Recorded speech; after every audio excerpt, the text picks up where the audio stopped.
Ar įsivaizdavai, Audriau, kad mes gausim dovanų tokią puikią PR kompaniją? Ne.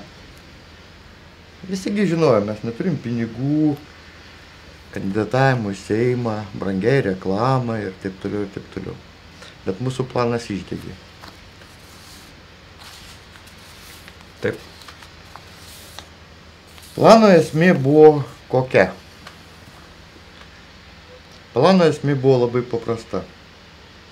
Kada susipažinau su tavim, tai buvo beveik prieš metus, aš pamačiau, kad aplink tave sukinėjasi labai neaiškius žmogystus.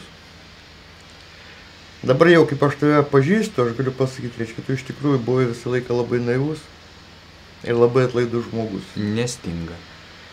Ne dėl to, kad nestinga, dėl to, kad aš stebėjau situaciją iš šono, aš mačiau, kada buvo kuriama B3 grupė, kaip visą laiką nutekėdavo informacija, neįvykdavo kažkokie susitikimai arba sudėrėti dalykai iširdavo.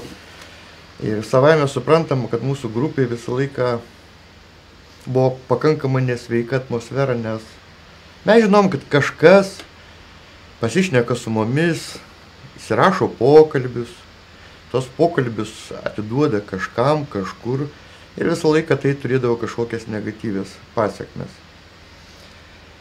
Žinodamas tai, aš prieš pat išėjimą iš savo pirmojo darbo ir prieš ateinant pas tave, jau buvau pasiruošę šitai situacijai ir žinojau, kad visi mūsų draugiški pokalbiai bus įrašomi ir kada nors paviešinami.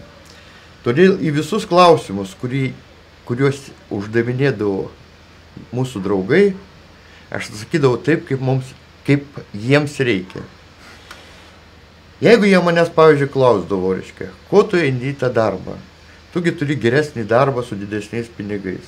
Aš sakydavau taip, aš siaubingai rizikuoju savo gyvenime. Man dar reikia daug kartų pagalvoti, ar eiti pas poną Naką. Paskui man sakydavo, taigi Nakas tave vers dirbti nuo ryto iki vakaro. Tu neįsivaizduok, kad čia yra 8 valandos ar 9 valandos darbo. Bet to jam amžinai trūksta pinigų. Jis ko gero iš tavęs prašys paskolinti pinigų arba atiduoti dalį pinigų. Aš atsakydavau, taip, jeigu jam reikės, aš jam atiduosiu. Tiek, kiek reikės, tiek aš jam atiduosiu. Vienas dalykas. Antras dalykas, jeigu aš užsidirbau kažkokius pinigus ir juos gaunu, žinoma, kad mano valia atiduoti juos, kam aš noriu, sudeginti, išmest ar dar ką nors su jais padaryti. Jiems į galvą tokie dalykai niekada netėjo. Taigi aš vedžiau su jais dėrybas, tik tai gudresnis ir išmintingesnis pasirodžiau aš. Nes jie nesuprato, kad aš darau su jų pokalbiai spektaklį. Šitas spektaklis, ačiū Dievui, šiandien susprogo, taip kaip planavo Delfi, taip kaip planavo mūsų draugai. O dabar dėliojame viską iš pradžių. Delfi rašo, su Gintaru Radvila susisiekti nepavyko. Taip, čia pats paskutinis publikacijos sakinys, kuris daug ką pasako. Kaip įsivaizduojate, galima buvo su manimi nesusisiekti, kada aš kandidatuoju. Monika Garbačiauskaitė Budrienė. Man galėjai paskambinti, būčiau davęs telefoną, jeigu žurnalistai nesugebėjo rasti Gintaro. Jokių problemų. Jie ir neieškojo. Mano telefonas yra kaip Seimo nario. Viešas numeris. Viešas numeris kaip kandidato. Viešas numeris kabantis Facebook'e.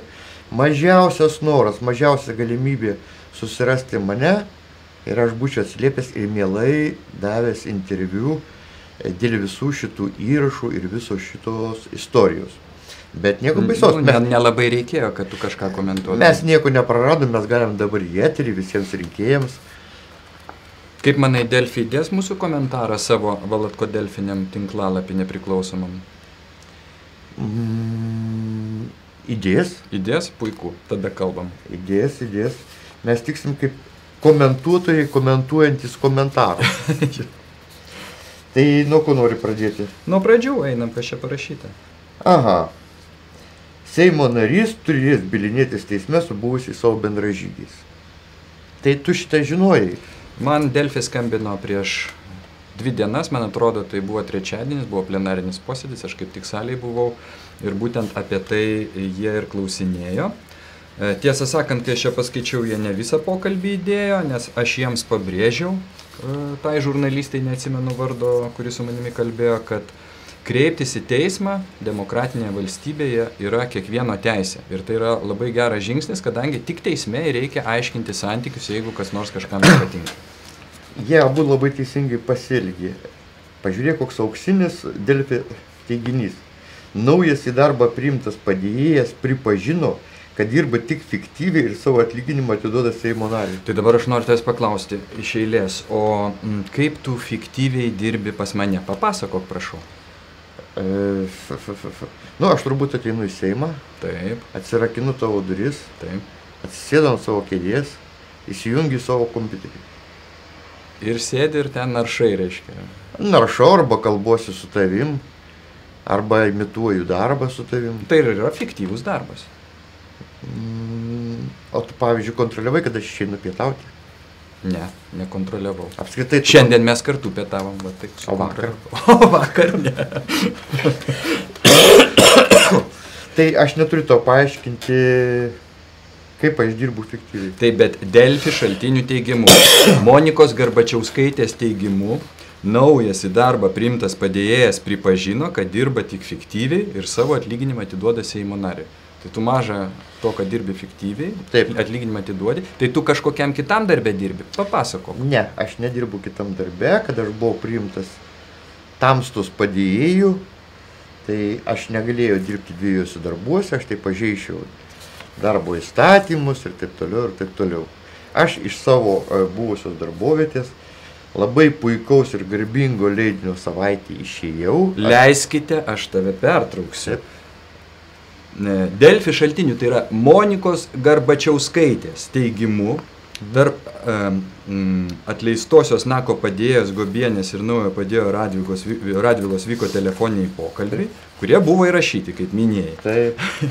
Pokalbiuose naujasis padėjėjas nekartą pripažino, kad turi kitą darbą. Taip. Seimo nario padėjėjui dirba tik fiktyviai. Taip. Ir visą atlyginimą atiduoda Nako. Tai tu pripažinai Monikos Garbačiauskaitės teigimu, kad turi kitą darbą? Tu Ne. Delfiui tą sakei? Monika Garbačiauskaitė matyt remiasi Gobienės teiginiais. Palauk, Gobienė ir kitas asmuo Gobienė čia yra minimas. Ne, Gobienė yra šaltinis. Ne, Gobienė yra šitos istorijos aprašytos dalyvis. Šaltiniai neįvardinami, nes šaltiniai, tai yra Monika Garbačiauskaitė Budrienė, Valatko Delfinio tinklalapio redaktorė, jinai sako, kad tu turi kitą darbą. Tiksliau sakant, tu jai sakei, jos žmonėms, taip sakei ar nesakei? Jie manęs klausė? Tai neklausė, reiškia, tu nori pasakyti, kad sugalvojo jie šitą. Monika Garbačiauskaitė Budrienė tai sugalvojo. Ne, tai yra labai lengvai patikrinama, jie paskambina į UAB Savaitę, O kodėl jie nepatikrino nerado telefono. ir Savaitės telefono? Savaitė turbūt nedirbo, Nekėlė ragelio, turbūt. 2 arba 3 mėnesių nedirba, neleidžia savo leidinių. Supratau. Gal atostogauja visi. Nu, aš pasakyčiau taip, kad Monika Garbačiauskaitė su visa savo tą komandą meluoja šiuo atveju, nes tu kitam darbe nedirbi. Na, man apskritai nepatinka tavo santykis su Monika. Man Monika labai patinka. Man susidarė įspūdį, kad tu jos nemėgsti. Ne, visiškai. Tu nemėgsti, visiškai. Rašas nemėgsta, yra daug Ne, žmonių, kurie Račas tai nemėgsta. piktas, jisai nemėgsta, aš, O pavyzdžiui, tu Monika nepiktas? Garbačiauskaitė Budrienė labai mėgstu. Dėl to laikai jos nuotrauką pas save tinklalapį. Nu, aš neturiu savo tinklalapio. Visi mano, kad tau priklauso ekspertai ir baig čia durnių volioti. Tai aš esu steigėjas, natūralu, kad priklauso. Bet tai...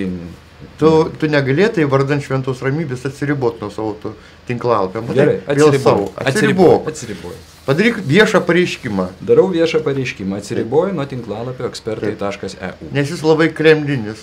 Jis kremlinis, dabar sako antiamerikinis ir tarp kitko turiu žinių, kad jis truputį ir antikinietiškas darosi. Va koks tas nakas, kokiu šventuoliu dėjosi, pas Janutinė kyšininkus ir godžius politikus iš šuns dienas dėjau.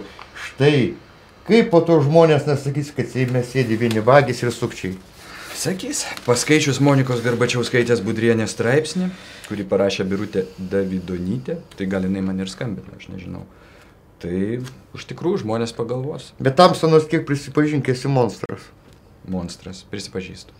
Kaip tu gali versti žmonės nemokamai dirbti? Turiu tokį sugebėjimą. Tai ir ne vienam darbė dar verti dirbti. Keliuose darbuose iš karto ir žmonės dirba, nes bijo prasižioti. Bet tai kas čia su jais darosi? Jie vaikšto į darbą, dirba, negauna pinigų. Gerai, einam toliau straipsnį, nes jis pakankamai čia... O jie ilgai tau tarnavo? Už dyką? Labai. Ir teisinės paslaugas teikė. Ir teisinės ir tavo mamą aptarnavo, ir tavo kaimynus aptarnavo. Taip. Sode nevertėjai daržo kasti? Vertė, bet nedaug. Nu, jeigu nedaug, tai atleiskime. Gerai, dabar mes skaičiuojam. Aha, Seimo nario padėjėjas telefoninių pokalbių metu pripažino savo atlyginimą atiduodantis Nakui. Manęs klausia, tu atiduodi savo atlyginimą Nakui? Aš atsakau, taip, aš visą atlyginimą atiduodu. Kai paklausė, taip ir atsakau. O kaip aš turiu kitaip atsakyti? Ir dirbi už dyką. Metei gerą darbą, atsisakėjai atlyginimo ir mes susitarėm. Aš sakau, dirbsi pas mane nemokamai. Sakai, dirbsiu. Ir su viena sąlyga, man privalai mokėti ne mažiau, kaip aš gaunu savo darbę. Na taip. Bet jie sako, kad tu nemokamai čia dirbi. Bet gal tu tiesą visą pasakyk. Ir apskritai gal tu su manim atsiskaitysi vieną gražią dieną. Gerai, einam toliau. Mes vis nutolstam nuo šito straipsnio. Atleido patarėjus, kaip praradusius politinį pasitikėjimą. Jo, galiu pakomentuoti. Galiu pakomentuoti, kad būtų aiškumas. Kai Seimo narys būtent atleidinėja savo padėjėjus, o tai, kiek aš žinau, netaip retai vyksta Seime. Daug kas keičia tos patarėjus, padėjėjus, jeigu netinka. Tai yra, mano žiniomis, du būdai. Vienas būdas, kai pats padėjėjas parašo pareiškimą ir yra atleidžiamas savo noru. Aš te rašysiu, nesulauksi. Jo. Ir kitas variantas, kai savo noru neatleidžiamas, o yra prarandamas pasitikėjimas. Kitaip tariant, prarandamas politinis pasitikėjimas. Ir prieš atleisdamas aš tos du žmonės, aš paskambinau į kanceliariją, pasakiau situaciją, sakau, man jie nereikalingi, man juos reikia atleisti ir kokiu būdu tą sutvarkyti visą formalią pusę. Na, man paaiškino, kad todėl, kad jie prarado politinį pasitikėjimą, kitokio varianto nėra, arba jie išeina savo noru. Aš paaiškinau, kad jie ne savo noru išeina, o išeina mano noru. Jis sako, be abejonės lieka tik politinio pasitikėjimo variantas. Tada aš paklausiu, ar bus kokios nors pasiekmes dėl to. Nu, pavyzdžiui, žmogų atleidžia iš darbo, ten už pravaikštą, už kažkokią ten prasižengimą ir taip toliau. Tai priimant į kitą darbą, žmogui, pasižiūri, o, tu ten senam darbe kažką prisidirbi. Klausiu, ar čia tokiu atveju tas pats būtų. Kanceliarija man labai aiškiai paaiškino, kad nieko panašaus čia nėra. Politinis pasitikėjimas, galiu paaiškinti, kas tai yra. Pavyzdžiui, aš šiandien esu raudonas. O tu irgi šiandien esi raudonas. Bet štai rytoj tu sužalėjai. Taip. Ir mūsų politinės pažiūros ima skirtis. Ir aš tada sakau, Gintarai, tu praradai politinį pasitikėjimą. Aš likau raudonas, o tu jau pasidarėjai žalias. Atleisk, bet aš tave atleidžiu. Na, paprastai tariant, labai paprastas sprendimas. Ir tai neturi jokių pasiekmių įsidarbinant, einant dirbti kitą darbą. Jokių. Tai tu čia kaip ir teisinėsi, kad tu nieko blogo žmonėms nepadarėjai. Ta prasme nieko blogo. Tai tu jais dar tebe pasitikė? Ne, aš jais visiškai nepasitikiu. Tai o atleidai kodėl? Todėl, kad jie padarė viską, ką galėjo padaryti ir jie man buvo daugiau nereikalingi. Vieną iš tų dviejų žmonių aš bandžiau atleisti dar savaitę anksčiau, bet man tas žmogus pasakė, kad jeigu aš jį atleisiu, jam bus labai sunku, jis neteks savo, kad ir nedidelių ten tų pinigų ir taip toliau, ir jisai prašė jo neatleisti ir aš jo neatleidau. Bet po savaitės aš atleidau abu. Gailiuosi, kad tai vyko pakankamai per vėlai. Aš visai nesigiliu, nes aš tau daug kartų kartuoju, kad būtent taip viskas ir įvyks. Nu, reiškia, jo labiau, kad jie sako, kad jų atleidimas yra sąlygotas kitokių priežasčių. Kokių? Tai čia mislė. Jie žino tas priežastis kitokias. Bet čia neįvardinta. Ne. Jie tik įtarė, kad yra visai kitokios priežastys. Mes dar prie to prieis. Gerai. Taip. niekaip negalėjai paaiškinti, kodėl tu juos atleidi būtent pagal šitą formuluotę. Tai aš tik paaiškinau, yra dvi formuluotės. Arba išeina savo noru, tai yra žmogus nebenori dirbti su manimi, rašo pareiškimą ir sako, aš su tavim dirbti nebenoriu, tu man nebepatinki arba kažkas panašaus. Ir žmogus parašo pareiškimą ir išeina iš darbo. Kitas variantas, kai žmogus praranda pasitikėjimą. Tai ir vadinant politinio pasitikėjimo praradimas. Viskas. Audrius Nakas minėjo kažkokius finansinius sunkumus, kuriuos jo padėjėjų sekretorių atleidimas leis spręsti. Na, su finansiniais sunkumais turbūt susidarė daugelis Lietuvos žmonių. Finansiniai sunkumai, sunkumams nelygų, žiūrint jie kokie. Pavyzdžiui, man reikia... Jūs nuolatos patirėt, ponas Nuolatos Nakai? patiriu, man nuolatos reikia kažkokios kompiuterinės technikos, vis kažkokių naujų dalykų, laidelių, perėjimų. Jums nepakanka pinigų. Man pastoviai jų nepakanka. Dieve, duok tokį atlyginimą kiekvienam iš Lietuvos žmonių, jam pakaks, o jums nepakanka. Gerai, bet tai kaip dabar atleisdamas tos du žmonės, jūs pasigerinat savo padėtį? Na, pasigerinau padėtį, kad aš dabar turiu labai gerą padėjėją, su kuriuo mes labai daug padarome, labai pagerėjo darbo kokybė. Mes nuveikėm dabar iš tikrųjų, aš tik galiu gailėtis, kad to padėjėjų tapai tik dabar. Tai aš, bet, kaip sakoma, pats kaltas, pats žioplys aš. Tai gyvenimas ženkliai pagerėjo, todėl kad mes einam visai kitus vandenis, darom labai įdomius dalykus, apie kuriuos sužinos jau greitai ir žmonės, jiem bus tai labai įdomu ir mes su jais dalinsimės informaciją ir taip toliau ir panašiai. Man atrodo, kad žmonės šiandien jau sužinojo, kai ką įdomus. Tai. Ne, aš kalbu ne apie šitą bylą. Apie ką? Aš kalbu apie skaidrios politikos paruoštą tekstą, apie viešuosius pirkimus. O, tai taip, čia... Kaip giliai yra papirkta mūsų žiniasklaida valdžios. Taip, mes apie papirktą žiniasklaidą būtinai papasakosim artimiausių metų ir kur kas daugiau negu šiandien paskelbta viename save priklausomame vadinančiame portale. Tai čia iš tikrųjų yra labai įdomi tema, labai svarbi tema. Gerai, nenusukam dabar ant Delfio. Delfis tave labai myli ir rado progą padaryti tau šaunę rinkiminę reklamą. Ačiū. Ir aš tarp kitko dėkui, aš neįsivaizdavau. Tau irgi tarp kitko. Tokio svaigaus posūkio savo karjerui. Gerai. Seimo narys jokių pretenzijų kaip padėjėjams, sekretoriams neturėjo ir niekada nereiškė. Nesinorėtų man komentuoti, ar aš neturėjau pretenzijų. Prieš tai šiek tiek anksčiau sakiau šiame pokalbė, kad buvo šiokios tokios pretenzijos, bet gal nesileiskime į detalės. Tu nori pasakyti, kad tu buvai geras viršininkas ir viską leisdavai pro pirštus. Ką gero padaro, ką negero padaro. Aš buvau blogas viršininkas, kad per ilgai leisdavau pro pirštus. Aš irgi taip tvirtinu, kad tu buvai labai blogas viršininkas, nes tu labai ilgai nematėjai, su kuo tu esi susidėjęs. Gerai. Jiems nemalonu savo biografijos turėti atleidimo faktą. Dar kartą kartuoju, atleidimo fakto motyvus. Atleisti žmogų iš darbo, šiuo atveju Seimo nario padėjėjo, yra du variantai. Vienas, jisai parašo pats pareiškimą, jeigu jis nori išeiti iš darbo. Kitas yra, kai Seimo narys atleidžia, kai praranda politinį pasitikėjimą. Tai reiškia, padėjėjas kažko jam neįtinka, kaip buvo šiuo atveju. Galėjai būti geras žmogus. Ir po to, kaip atleidai pagal vieną straipsnį, turėjai apsigalvoti ir priimti šių pareiškimus. Na tai jau būtų maklius, jeigu aš juos atleidžiu, nes aš nenoriu su jais dirbti ir tą sakau, tai kodėl man priimti šių pareiškimus ir kažką čia kaitalioti. Va, dabar yra labai svarbi detalė. Gintaras Radvila buvo darbintas 1,5 etato darbu. Taip. Kodėl 1,5? Nu gerai, dabar aš paaiškinsiu. 1,5 todėl, kad ankstesnėme darbe tavo atlyginimas buvo toks, gal net šiek tiek didesnis negu 1,5 etato tai, ką tu gauni Seime, bet tu sutikai dirbti tokiom sąlygom ir tiek. Tai būtent 1,5. Čia neužtenka nei etato, nei...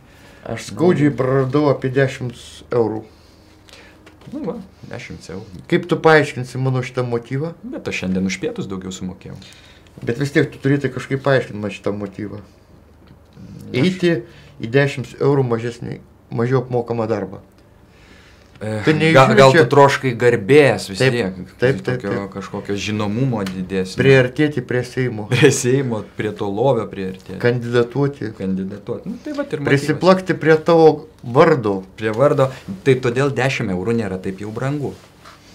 Nors tavo tas vardė, žinai. Žinau.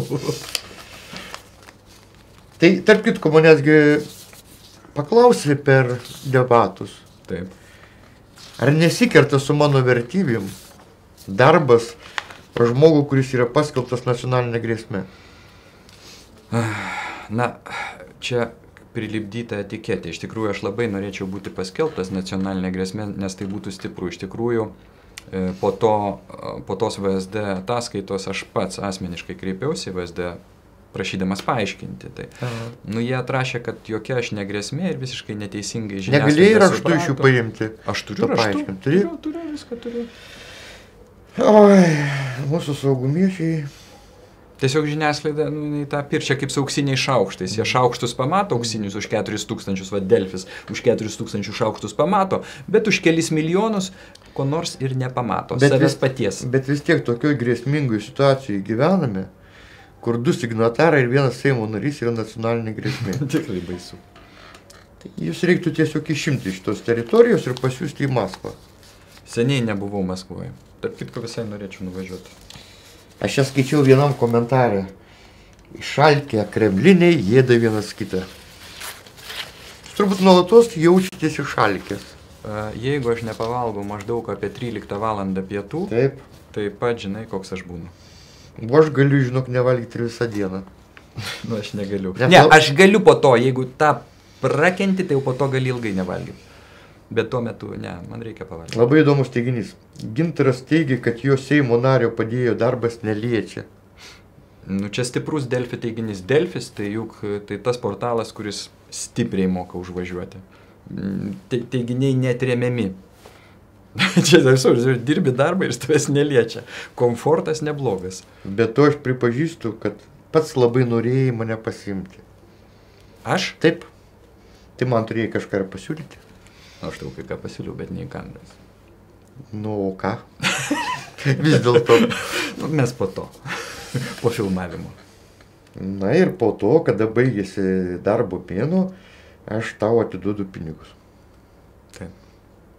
Tai tamsta gauni 2000 atlyginimo. Beveik 2000. Ir dar aš tau pridedu 700. Taip? Taip. Kas mane finansuoja? Nu, tai artimieji gal. Nu, kad jų... O gal senas darbdavys iš gailesčio tau vis dar moka algą? Elnes mislė, reiks pagalvoti. Dabar taip, aiškus kaltinimas. Tai va, jie dirbo ne tik pas tave kabinete, taip, bet dar kažkokiuose ekspertuose. Taip. Tai kur tie ekspertai yra? Fiziškai? Nu taip. Registracijos adresas? Pradžiai pradėkim nuo to. Registracijos adresą galima rasti įėjus į svetainį ekspertai.eu ir ten viskas parašyta, visi adresai. Ir sąskaitos, į kur galima pervesti daug pinigų visuomenininkams. O ponia Daiva pas tave dirbo teisininkė? Seime? Ekspertuose. Taip, ir mano žiniomis iki šios dienos dirba tos įmonės direktorė. Kodėl jinai nemeta neapmokamo darbo? Sunku pasakyti, kenčia. Jau į tada pasijauti išnaudojama. 2 metus dirbo veltui teisininkė. Nėra gavusi jokio atlyginimo. Aš nesuprantu šitų dalykų. Tai Seimo buhalterija, poniai Guobienei, išmokėdavo atlyginimą? Išmokėdavo. Išmokėdavo. Kaip ir man. Taip. Nu, privalo išmokėti. Privalo išmokėti. Nu, o po to, kaip čia susikuria situacija, kad nei ji negauna, nei aš negaunu. Tai jinai negaudavo ir ekspertuose. Taip, ir Seime negaudavo. Ilgai negaudavo ekspertuose, taip, pradėjo dirbti Seime. Taip. Ir irgi negaudavo. Irgi negaudavo. Po to, kaip pinigai... Kur čia tai parašyta? Daugiau nei 2 metus dirbo teisininkė, nėra gausi jokio atlyginimo. Nutarė daugiau nieko nedaryti. Jo? Taip. Direktorė, būdama ekspertuose, nutarė daugiau nieko nedaryti. Tai turbūt nieko ir nedaro. paklausiu kito steigėjo. Tuo tarpu pareiškėjai ne tik vykdė savo pareigas, bet vykdė ir kitus nurodymus. Va čia jau darosi įdomu. Kokiu tu darai nurodymų jiems darindavai? Irgi nemokamai. Suprantama? Pavyzdžiui, kodėl turėjo teikti teisinės paslaugas tamstos motinai? Tu nori paklausti, kokiu būdu aš priverčiu žmonės ateiti dirbti nemokamai pas mane. Taip, sadystė. Paaiškink. Dirbti kitose įmonėse. Taip. Dirbti giminėms. Taip. Ir viskas daroma nemokamai. Ką tu naudoji prieš juos? Kokias priemonės? Psichotropinės. Aš irgi dabar galvoju, kokie čia panaudot priemonės, kad taip žmonės aukojasi. Aukojas tai vienas dalykas. Bet jeigu yra prieš savo valią verčiami tai daryti. Tai gal aš turiu ant jų kokį nors kompromatą? Nu, nemanau. Čia nebandyk apie save mito kurti. Apie visus tu čia turi kompromatus. Ne apie visus. Apie visus. Apie save turi? Ar saugiai esi padėjęs? Ar ponas Kochanka nėra įrašęs? Turbūt įrašęs nemažai, tik nežinau ką. Ir pridavęs Lietuvos saugumui. Tarp kitko man sakė, kad saugumas viską žino. Apie tave. Apie mane. Mane, Kochanka ir Gobienė. Bet saugumas ir privalo viską žinoti, tiesą sakant. Tam jis ir yra saugumas. Bet kažkaip jis mus labai sureikšmina. Mes tampame valstybinės reikšmės subjektais. Jo, bet gal reziumuokime šitą tekstą, nes čia tiek visko daug. Kodėl tu atsisakai komentuoti nesąmonės? Na, kai paskambino Delfi žurnalistė ir pasakė tą naujieną, tai aš sakau, aš labai pasidžiaugiau, kad žmonės Lietuvoje šiais laikais eina teisiniu keliu. Ir jeigu jie turi kažkokių pretenzijų, jeigu jiems kažkas nors nepatinka, kaip šiuo atveju, kad jie nepakaltą straipsnį ar kažką atleisti iš darbo, tam ir yra teismas, kuris puikiausiai viską nuspręs. Pasakys, Seimo narys buvo kaltas, jis atleido neteisėtai praradus tą politinį pasitikėjimą, taip neturėjo būti, turėjo būti jie savo noro jie išėjo ir taip toliau. Teismas sudėlios taškus. Mane tik tai žavė... Ko čia dėtas teismas? Tu man paprastą kalbą paaiškink, reiškia. Jeigu tu nepraradai jais pasitikėjimo, tai kodėl tu juos atleidai kaip praradusius pasitikėjimą? Ne, aš jais pasitikėjimą praradau, būtent pagal tą straipsnį ir atleista. Aš jais praradau pasitikėjimą. Nes jei būčiau nepraradęs nepasitikėjimą, tai mes dirbtume iki šios dienos. Garsi teisininkė Daiva Gobienė sako, tai nebuvo tas pagrindas, dėl kurio buvo atleista. Na, jeigu jinai taip sako, jinai tą galės turbūt teisme paaiškinti. Jin turi kažkokių savo motyvų. Šito aš nežinau, aš negaliu už ją kalbėti. Tai baigėsi straipsnis su Gintaru Radvila Delfi. Nepavyko susisiekti. Tai čia yra genialus Monikos Garbačiauskaitės sakinys, kad su Gintaru Radvila nepavyko susisiekti.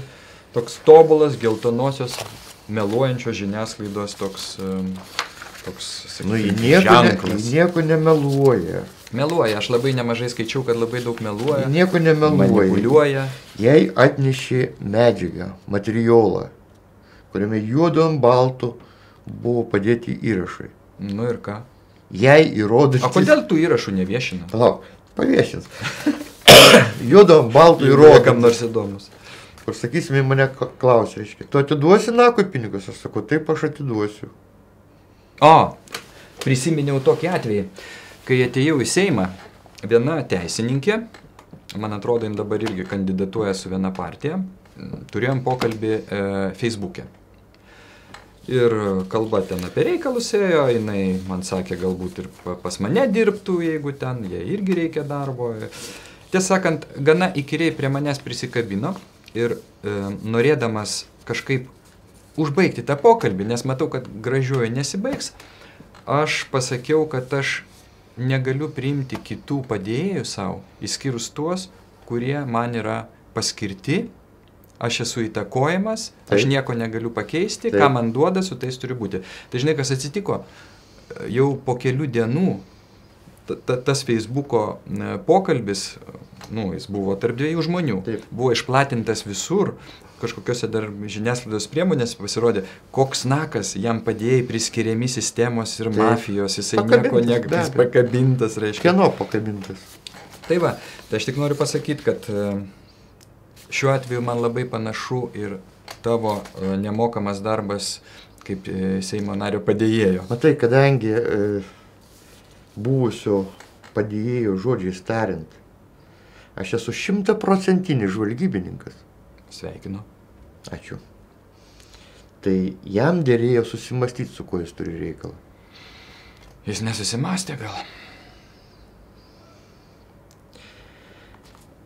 Mums pavyko viską padaryti taip, kaip buvo sumanyta.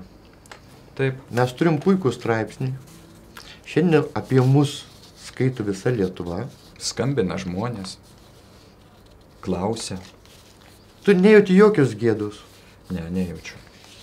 Kažkokia negraži ta istorija. Istorija tai negraži. Labai negraži. Prieš pat rinkimus. O kada reklamuotis, jeigu ne prieš rinkimus? Bet tu taip negražiai šnekėjai apie sisteminės partijas, apie korupciją. Tai tik priedanga. Kaip tai priedanga? Mano tamsiai pusiai. Monstras tamstas. Monstras. Monstras. Susitiksim teisme ir tau teks atsiskaityti su manim taip pat. Supratau.